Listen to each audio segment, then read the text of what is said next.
I played Dread Delusion for around 2 hours to figure out how it presents itself. Is it similar to Morrowind as many people claim? Have it encouraged me to play more of it? Or will I refund it, since I am technically still allowed to do that? Let's find out. I start the game and create a character. It's a simple choose your background type. It doesn't influence a lot at the beginning. Starting weapon is the same, the only difference is the length of one of the bars. Once I finish, I go out of the cell, grab my roommate's pocket change, talk to a flying corpse, and get sent to talk to a flying tin can. I call it a coffin, and the coffin wheezes at me and orders me to catch Velacalose, and since I'm a prisoner, I do as I'm told. I grab myself a rusty sword and leave outside. I'm greeted by a vast and beautiful landscape, which I need to say is pretty impressive. Old games were never able to draw objects far away. There was always a fog or other way to prevent your graphics card from melting. Seeing how these games could have looked without that really is something. I want to explore that castle in the distance, or kill that flying drake. So, the first impression is great. Then I grab a health potion and read how to use it. Once equipped, press spell to use spells, and item to use items. Yes.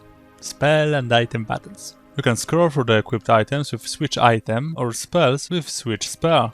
Oh yeah, the switch item and spell buttons, yes. That's how every single tutorial is written in the game. You need to press crouch to crouch. Thanks game. Tutorials in the game at least teach you to check the controls menu if you don't know how to do something.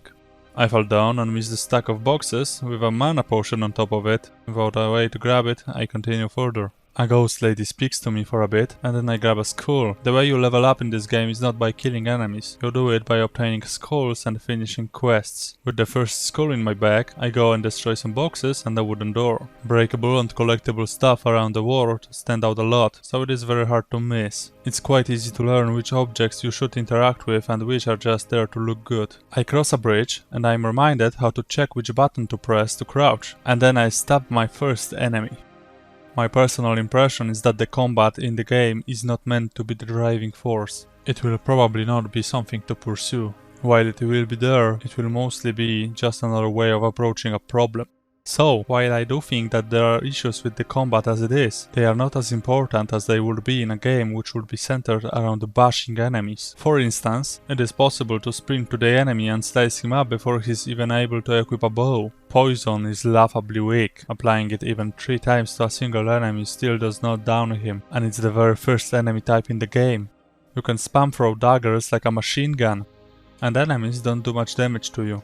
You could just farm them by sleeping in a bed that is placed in a wrong neighborhood. You could, but there's no reason to. The game doesn't reward you with anything fancy for killing enemies, and you don't level up this way. In the first 2 hours of gameplay, enemies didn't drop anything spectacular. I wouldn't need more throwing knives if I didn't spend them in the first place. I like it, because the game forces me to look for something more fulfilling than throwing fists at everything that moves. I would say that in general, the game tries to sell exploration.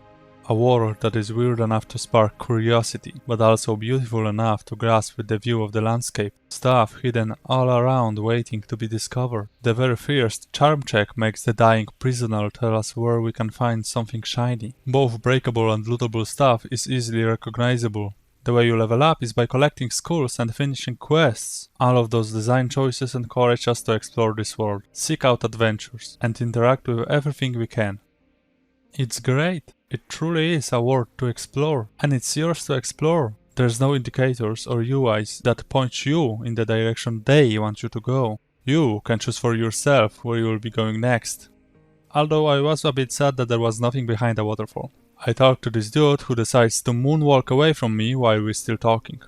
Now that I have more space to work with, let's talk about movement, which is very floaty and unreliable. It's very hard to control properly. It does its basic job of getting you from point A to B, but I feel like the game will not be able to create interesting parkour challenges, which is a shame since it already disincentivizes combat. And now without any movement-based challenges, I'm afraid in the long run it just won't have enough ways to test me in order to reward me with the skulls.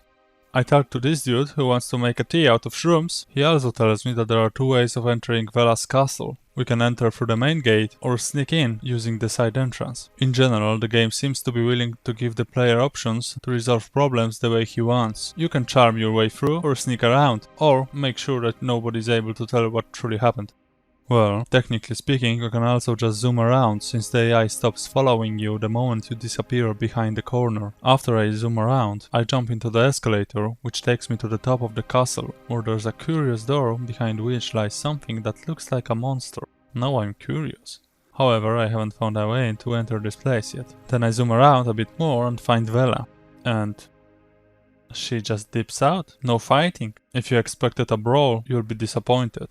But I love this, because it's a promise. It's a promise of more exploration. She just told us we'll meet again, and I really want to hop onto another ship and sail after her. Look, the flying coffin is here as well. I talk to it and begin the true journey. And so, I venture forth, again greeted by a beautiful landscape.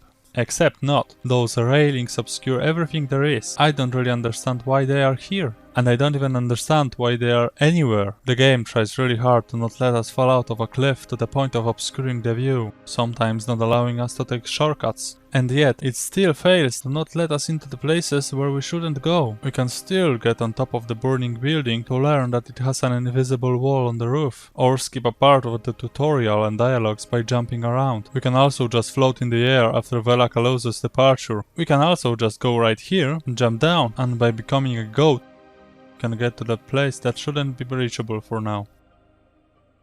I'm just really disappointed that this view is obscured by the railings. I really wanted to see where to go next. And that's it. I really love the exploration and the promise of it. While the game has some smaller issues, it has a soul. I will continue playing it. So, is it like a Morrowind? I don't know, I never played it.